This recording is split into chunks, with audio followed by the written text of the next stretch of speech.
listening to Phat Jamz 107 FM, a formerly Praise Christian Rock 107 FM. We've had a format change, you may have noticed. That last song was a hip hop.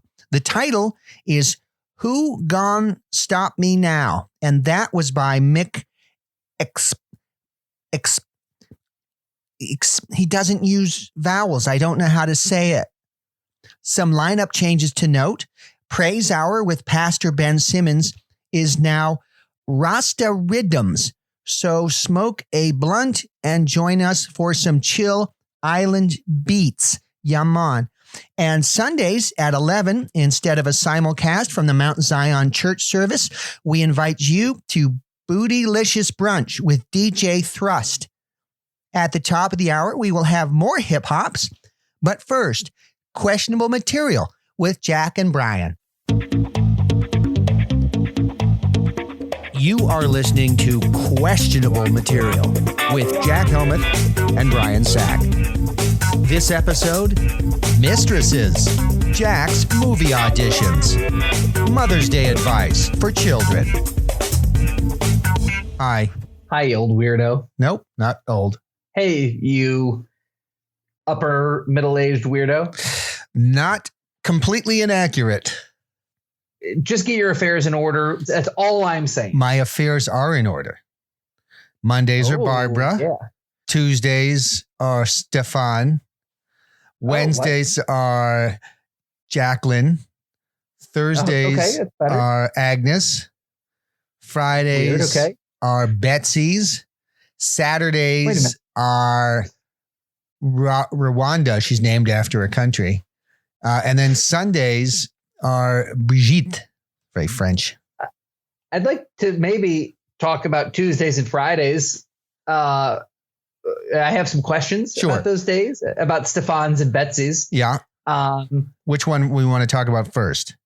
Well, I don't know. Well, first of all, it sounds like a lineup from a 1930s Depression era robbery. Huh. Never thought about that. Yeah, you should really look at those names. But anyway, okay, so Stefan. Yeah. Now, that's a pretty name for a lady. It's an unusual name for a lady, yeah. I mean, there's a lot of unusual things about her. Like what? I mean, I'm so interested. Most women don't have Adam's apples. That's the first thing that I noticed when I met her. Okay. And then how tall is she? Oh, she's tall. She's a little shorter than I am. She's about 6 feet. Okay. It's a big lady. Okay, but go on. She's 6 feet tall, but not fat, not thin, just kind of in between. Okay. Muscular, very big biceps. You know, brown hair on that's pretty. Yeah, long brown hair. Mild. The mustache is just kind of standard. You know, nothing outrageous. No handlebars. Not too big. Not too. Just a regular. Yeah. Okay. And no, she can lift. She deadlifts almost as much as I do. That's really cool. Yep. And she's a runner. She likes to run. Okay. Faster than most women. I bet. Yeah. And she's cool, but she's the Tuesday girl. Okay. Well, I mean, it sort of sounds like the best you could do for a Tuesday. No offense to her. Yeah. But the big days I save for later in the week, the Thursday, Friday, Saturday. Those are the big days. Yeah, no, for sure. And I want to get to that in one moment, but just one last question about Stefan and this would be considered locker room talk, I think, but how's her vagina? She has not let me go there yet. We're working on it. It's, it's a long-term relationship. I think she wants more commitment and stuff. I mean, I can tell you she's got a huge clitoris. I can just tell that through the basketball shorts. You guys play a lot of hoops, a lot of one-on-one? Yeah, she loves basketball and she's the right height. I mean, most of the other mistresses during the week, they tend to be shorter and more petite. But she's kind of right up there, my height. And so, yeah, we like to play a little b-ball. Yeah, that's cool. Hoops. Okay, well, Yeah, hoops. It's so important to be aware of any possible scam during any time, but certainly during COVID time, where I think people maybe are more vulnerable. So just as your friend or whatever we are, let me just say, please, be careful. Take some time to get to know Stefan a little bit more. Okay. I've been taking it slow.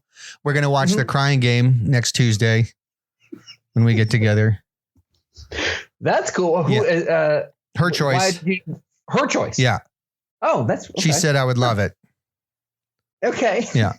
You've never seen it before. I have not seen The Crying Game. Oh, cool. I assume it's sad. It sounds sad. So maybe it's a little drama. Been watching a lot of comedies lately, so I could use a little drama. Yeah, a little drama to snuggle up and get close. Yeah. Yeah, that's cool. Well, after you watch that, and you feel free if you're crying to give me a call. Okay. Okay, cool. Will do. And so Friday, I just want to wrap my head around Fridays because so tell me about the Fridays, girl, because it's so funny.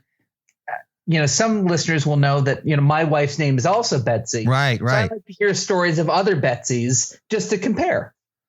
Yeah, she lives in Doggerton Piers. Doggerton Piers. Doggerton Piers. That sounds like a nice. It's kind of a bedroom community up the Hudson River. Oh, I'm up the Hudson River too. Are you really?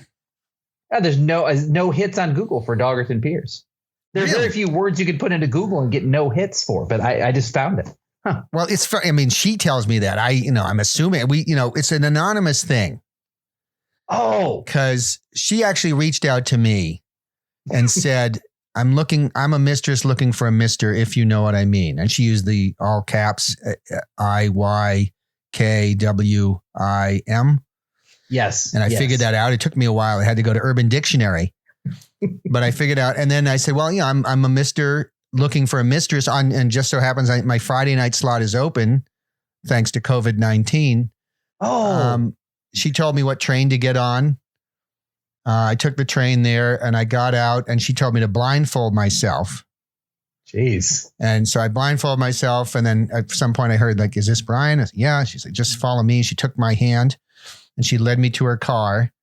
Okay. And I assume drove to her house in Doggerton Piers. And then she parked the car. She said, my husband and my kids are not home. They're with their grandma. And I said, okay. And she took me inside the house. And I couldn't see anything. I was blindfolded. I remember a dog, yipping dog, like a yippy dog. Oh, yeah. I've got one of those. They drive me crazy. Yeah, those are crazy. And I don't know why anybody would have one of those. And then, she brought me into her house. She gave me a lot of Pinot Noir wine. And then she just had her way with me. Well, she insisted I keep the blindfold on. It's hot. Yeah. Man, I went to go have some Pinot Noir recently, and we're out now. All of a sudden, we used to have a lot of bottles, but now we're out. And so that's something I like to do. Is I like to drink Pinot Noir and try and get with my Betsy too. So it's funny. It's funny. We have a lot in common. Yeah. Well, that's cool. And so you just had your way with you, and then what? You back in the car and back on the train? Yeah, she drove. She took me out, led me back to the train station at Doggerton Piers. And then I took the train back to the city. That's my story. Wow. Well, that's a heck of a story. And so you said you had a Friday night opening due to COVID-19. Yeah. Is that because you just find yourself with more free time, or did your typical Friday night lady pass? My Friday night hookup passed, unfortunately. Oh my gosh. What happened? She was in a high risk group. She was 84 and obese. Yeah, that's high risk. That's high risk non-COVID times. Right. And she was a heavy smoker. Oh gosh. Yeah. So, 3 strikes. I went to the memorial service on Zoom.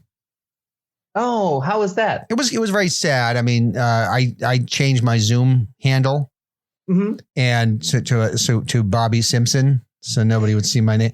And then I don't know if you know this, Zoom, you can actually put the background in focus and blur your face. So I did that. So, and that's so interesting. And who did you say Bobby Simpson was to this lady, as her family and friends and possibly even husband were mourning their loss? I just said I worked with her down on the farm. People were like, what farm? She hasn't worked in like 40 years. And so that's how long she's been retired. Yeah, she retired really early. She was a school teacher. And then went on disability. And she went on disability. So it raised a lot of questions. So yeah, eventually I logged out of the Zoom. But I did scream sorry for your loss before I closed my laptop. See, that's really sweet, man. Yeah. A lot of people say some things about you, but I say some people think like you're like a sack of shit, hashtag sack of shit. Right. But I think you're like a really caring and wonderful man. Thank you. Yeah, you're welcome. That's a classy thing to do. Wow. I mean, that was a steamy start to this podcast. Yeah. Wow. Look at that. We're already 37 minutes into this thing. Oh, your guy's doing his lawn again? Yep. I mean, goodness knows you can't go a week without a lawn that's not perfectly manicured in COVID times. This guy blows my mind. He's like this famous author, and I just want to out him because he's like hiring this lawn crew to come in every week, especially when we're recording, and to freaking trim his rhododendrons and blow his leaves away. What a son of a, my God. I mean, he's stuck at home. Go outside and do it yourself, bro. I mean, I actually enjoy doing stuff around the house. Like it's fun. No, I'm just going to sit inside and tweet to my 100,000 followers about. Oh, you've narrowed it down. Stay safe. Except for my lawn crew that I drag over here weekly. Oh, lovely. My God. Did you see this latest Twitter controversy? No. Where like somebody was upset because some guy was doing a Zoom from his house and they looked at his bookshelf in the background. So of course they, froze the picture and zoomed in and like, oh my God, he has a book by this guy and he has a book by that guy. And how dare he? It's like, so you're not allowed to read books by controversial authors or people that you don't agree with. I don't understand the logic. As if the purchase of a book means I agree wholesale. Right.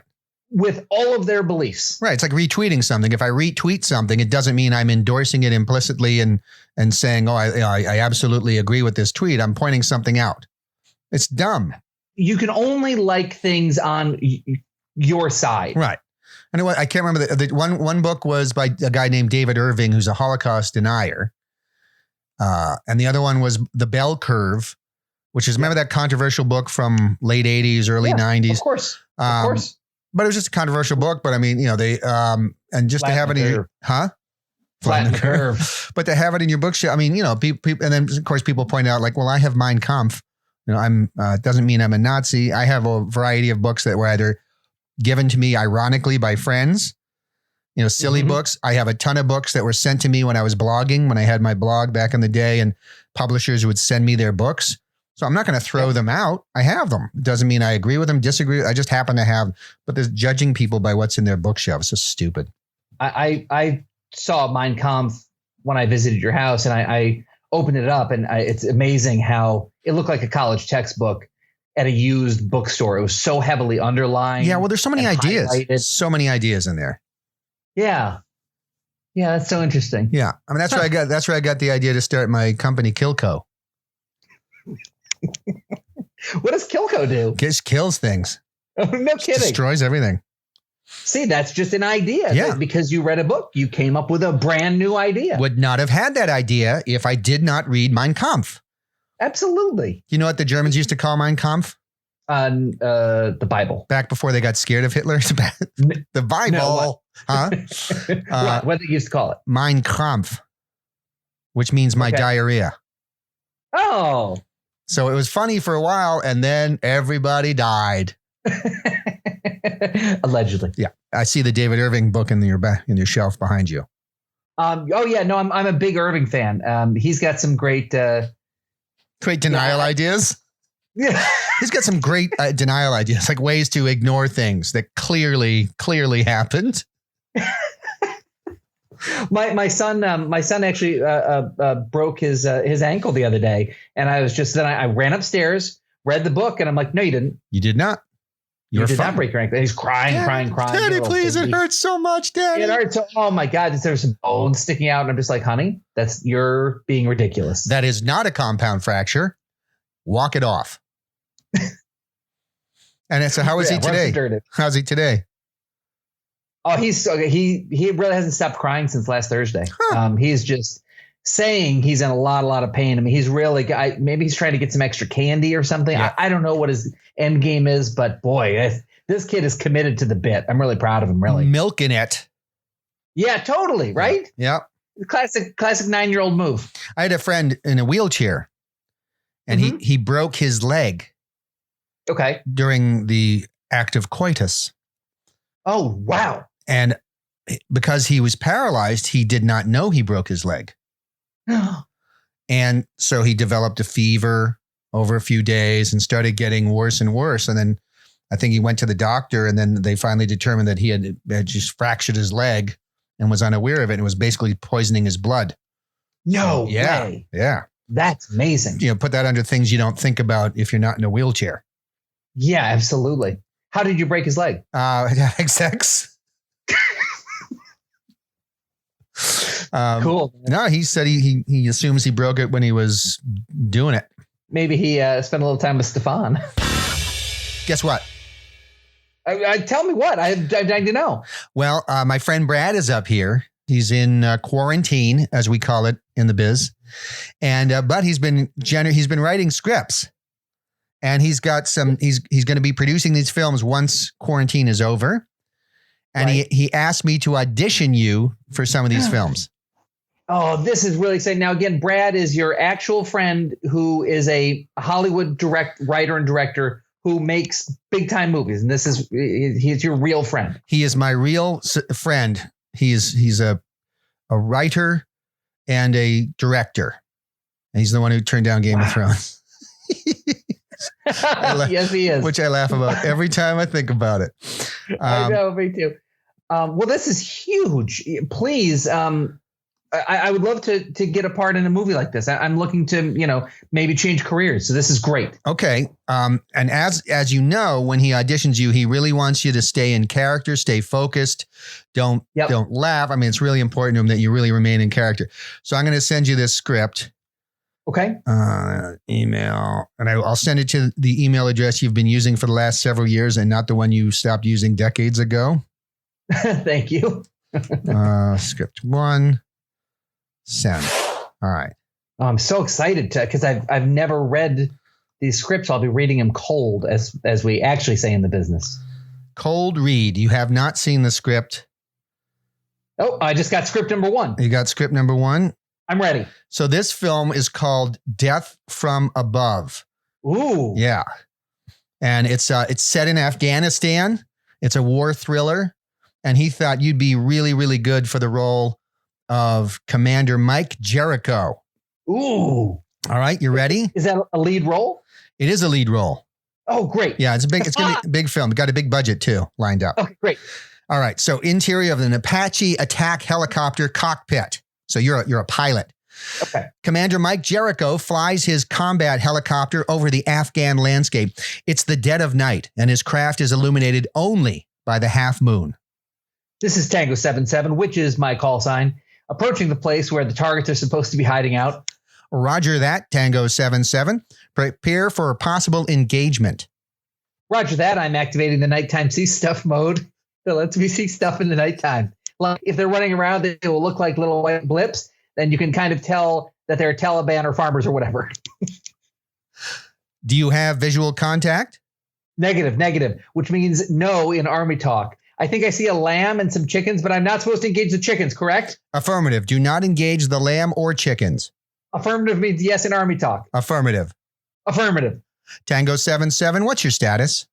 I press the whisper button so the helicopter, which I've nicknamed Barney, is hovering super quiet so the Taliban or maybe farmers can't hear Barney. Roger that. Oh, my stars. I have a pickup truck approaching from the east, and it looks to be filled with Taliban or farmers. Roger that. Can you confirm the make of the pickup truck? Based on the shape, it appears to be a Toyota. Okay, that's the official truck of the Taliban. You are clear to engage when ready. Roger that. I am flipping the red thing that covers the shoot button so that I can shoot the guns. The Taliban truck stopped. There are 7 of them, which is hilarious because my call sign is Tango 77. Engaging. Roger that. I'm going to press the button now, and there will be a whoosh noises, and the Taliban guys will hear a sound and be like, what the heck is that? Then they will blow up and stuff. Roger that. This is for you, Lady Gaga.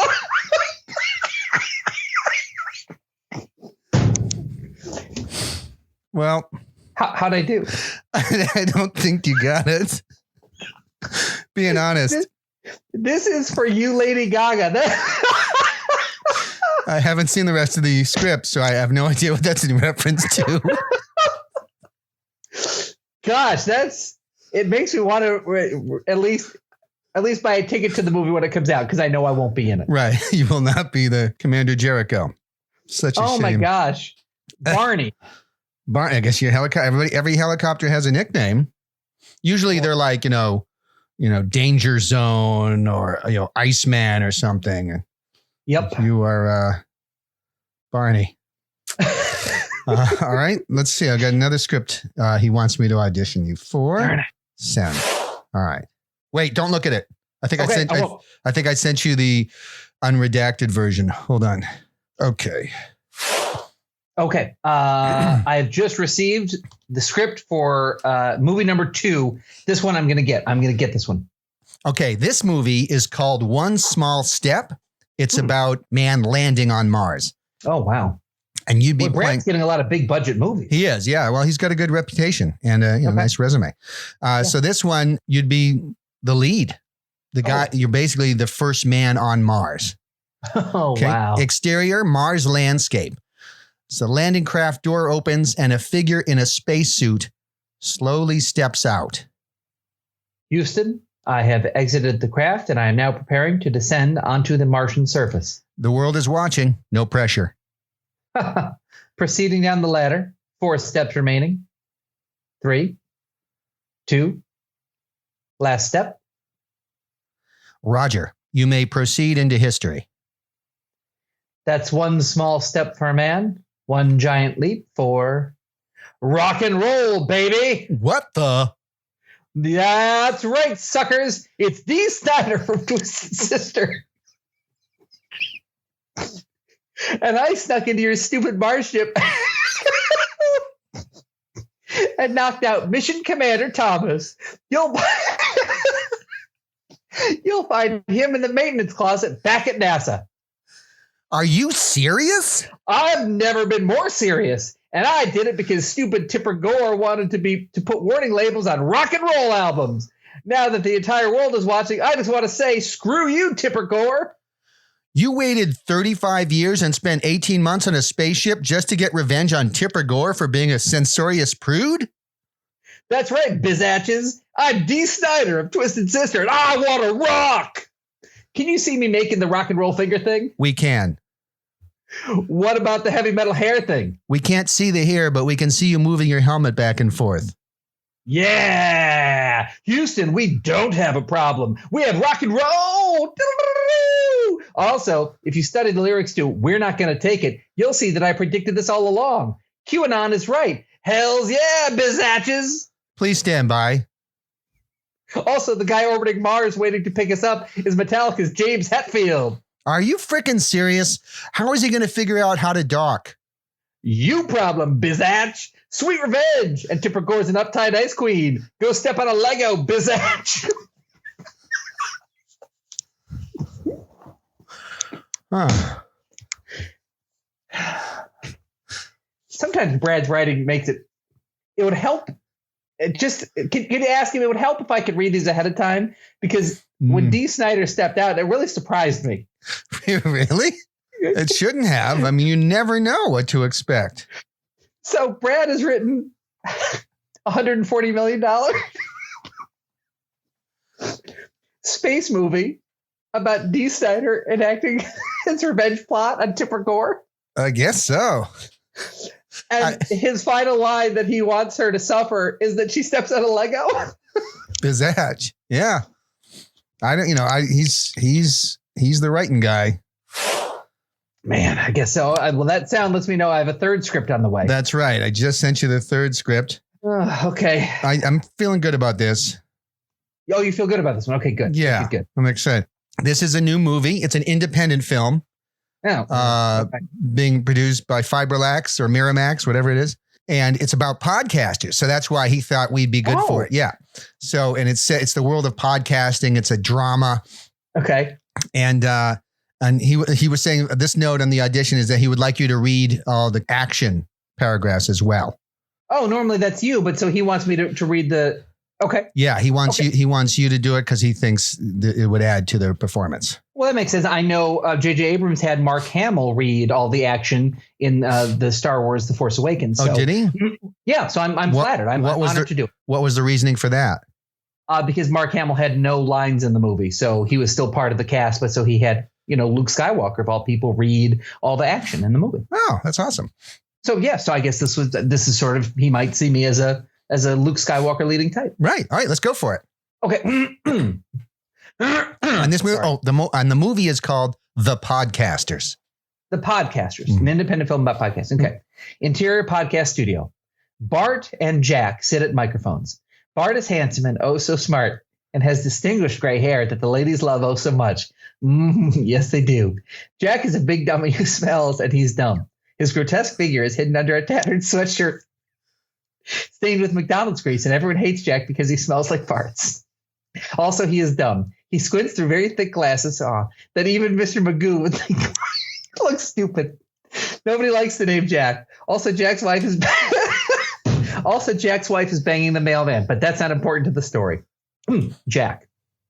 I had a funny idea, Bart. Can I tell you my idea? I think it's a real funny. It will make people laugh. I love jokes. Of course, Jack. I'm always open to good ideas for a comedy podcast.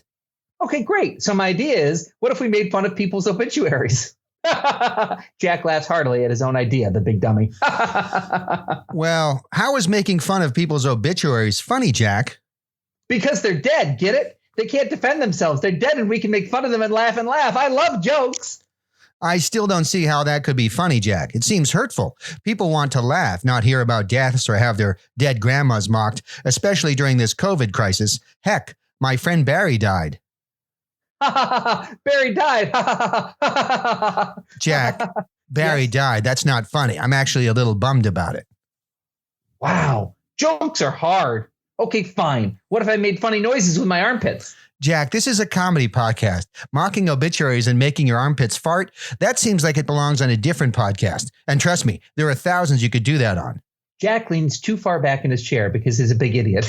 He loses his balance and the chair falls back. He hits his head on the wall and his head cracks open. At that moment, his two kids, Edie and Jocko, come running in. They slip on his brains that it oozed out of his stupid cracked head. Amazingly, Jack sits back up unaffected because he doesn't use his brains anyway. Also, he smells like 8-day-old tuna salad that was left in the sun and then farted on before being sprinkled with sulfur. Jack, I hope you recorded that. That was a funny joke. Jack, that wasn't a joke. That was a violent accident. Plus, that was visual comedy, and this is an audio medium. You know so much, Bart. You are so smart and handsome. Thank you, Jack. Jack smiles. Jack smiles and soils himself. His teeth fall out and he thinks they're popcorn.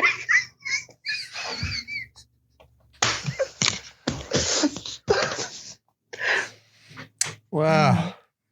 So the scene ends with him crapping himself, his teeth organically falling out, and then him being confused. And thinking they're popcorn. I love Brad's writing. You and I agree on so much, but I'm going to disagree with you on that. I think that's poor writing. And it also makes me feel a little weird. I don't know what it is. Oh, boy. Well, golly. I feel like you're 0 for 3 this week. Yeah, no, I really did. You know what? I didn't want that last one. I don't do independent projects, just podcasts. Oh, okay. I like to save my making no money work for. There's too much money in film. Geez. So, hey, Brian. Hi, Jack. So I was thinking to myself that Sunday is Mother's Day. Did you remember? Oh, I did. My wife. Yeah, she's a mom. Yeah, she's a mom. Yeah. So I got to remember. Yes. Thank you for the reminder. You're very welcome. So, what are you doing for your mom for Mother's Day? For my mother for Mother's Day, nothing. Oh, wow. Come on. Be a better son. Why aren't you doing anything for your mom on Mother's Day? No reason. Well, I actually thought you would be an expert because, you're married to a mom. You made her a mom about 14, 15 years ago. Yeah. And speaking of 14 years, you had your own mom for about 14 years, if I remember correctly. Is that right? Yeah, it was a good run. Yeah, it was a good long run. So I was wondering, you seem like the perfect person to get some Mother's Day advice from. Yes. And I have my kids are very into Mother's Day. They love their mom and they really want to give her a great Mother's Day. And so, my son Jack is here. He's 9 years old. He's in third grade, and he's got some questions that he'd like to ask you about Mother's Day. Would that be okay? I would love to answer Jack Jr.'s Mother's Day questions. Great. Okay. Hey, so say hey, Jack. Hi. Hello, Jack Jr. Why is Mother's Day a holiday? Why is Mother's Day a holiday? That's an interesting question, Jack. Well, for a long time, women couldn't vote. And then all the men got together and said, what can we do to placate them, which means to buy time, to keep them from getting upset that they can't vote? And one of the men said, why don't we give them a day called Mother's Day where we pretend it's a great, happy day for moms? And that way they'll forget that they don't have the right to vote, but they will be excited for that one day a year when they get honored. And so they created in 1873 Mother's Day. You think women should have the right to vote? No, if there's a Mother's Day, then no. Oh, okay.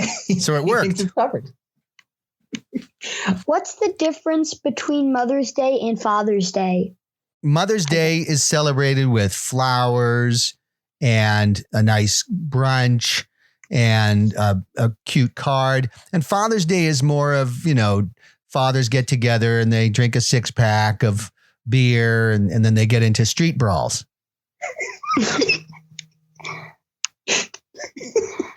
Street brawls. Yeah, right. Yeah, interesting. He's very wise. What's the best present to get for a mom? In normal times when you can go to a store and go shopping for a Mother's Day present, what a mom really wants is a vacuum. But nowadays, you can't really go shopping. You got to, the stores are closed right now. COVID's everywhere. So you got to be ingenious. And what we've done with my kids for Mother's Day is we created a system of coupons that we made at the house to give to mom on Mother's Day. And they're really cool coupons. So each coupon has a thing that, for Mother's Day that she can use anytime. So we did one coupon. It said, you don't have to clean the dishes right now. You can do them in an hour. Okay. We had another card. You don't have to vacuum the house right now. You can do it tomorrow. We have another card saying, we will leave you alone and go downstairs in the basement and play video games all night long. So you just got to be ingenious and come up with great coupon ideas. What do you think? Do you think should we make some coupons for your mommy? No. Oh, he's not feeling the coupon. Okay. She would just want beer and stuff. That's all she would want. Beer? Mom's a beer drinker? Yeah. Otherwise, she wouldn't want any Mother's Day present. Wow. Nice bottle of wine, maybe? Oh, yeah. Yeah. So you're saying that all your mommy would really want for Mother's Day is alcohol. Is that what you're saying? Yeah. Who does your mommy remind you more of? Michelle Obama or Mickey Mantle? Mickey Mantle. Okay. We've learned a lot about the Helmas so far. Okay. Is it better to make a present or buy one? Good question, buddy. Well, mommies prefer when you make something for them because it's a labor of love. Do you know what I mean? For example, for my kid's mommy, she really wanted a ring, but those are very, very expensive. So I made one, and all I did was go to a fast food place and get one of their straws. I took one of the straws and I cut it in half, and then I wrapped it around, and then I glued the ends together and made a ring. Now, it's all about the gesture. It's about the energy and time I put into getting that straw turned into a ring. I could have just strolled into a store and spent a lot of money on a ring, but that's not what she would want. So you're saying I'm going to make her a wine bottle? Yes. What you want to do is you want to make your mommy wine. Your mom enjoys Pinot Noir. I know this. So what you're going to do is you're going to go get yourself some grapes. These are Pinot Noir grapes. You're going to have to buy a whole bunch of them. And then you come home. Your dad probably has a utility bucket, like a 5-gallon bucket from Lowe's, Home Depot, something. You're going to pour the grapes in there and just step all over them. But I thought you said we can't buy anything during the coronavirus. All right. So here's what you're going to do. You're going to plant grapes.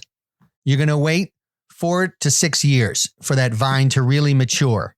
When that vine matures, you're going to pick all the grapes. You're going to put them in a bucket. You're going to smash them up. And then you're going to have what we call wine. You pour it into a bottle and then you put a cork in the bottle and you wait for another year at least.